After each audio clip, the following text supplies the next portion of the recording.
On the early morning, I was going to the radio school at the section Bishop's Point, and I says, and it was right around a lot of other ships and stuff.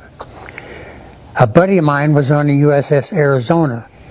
He and I had made arrangements. We were going to go on to Liberty that day.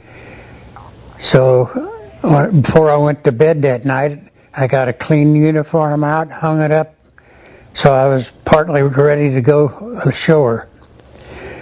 Well, the next morning I wake up, I hear a lot of boom, boom, boom, and a lot of noise and people hollering and stuff, and I got up and I put my uniform on and got dressed, and I said I could look out the window and see fire and smoke and hear bombs going off, and I went down to the lower deck, and when I got down there, the master at arms, he stopped me. He says, "Where do you think you're going?" And I says, "I don't know where I'm going, but I'm getting the hell out of here."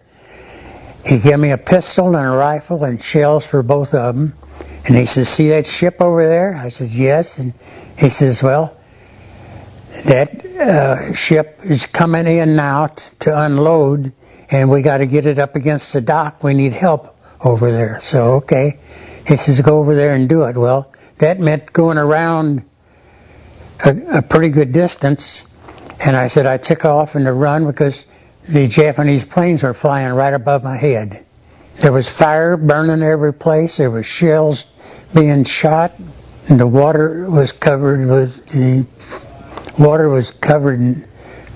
a lot of oil all over, and the oil was burning, and people were jumping off of their ships.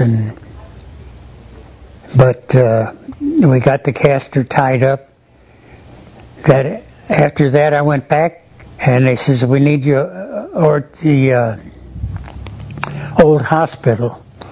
And I went over there, and they put all of us that were radio operators that were going to school. They got all of us together, and we stayed on watch at the main harbor entrance. And we stayed on duty all night. But you just did it because it had to be done. I don't know, maybe it's the fact that I was so young. I was still just 16.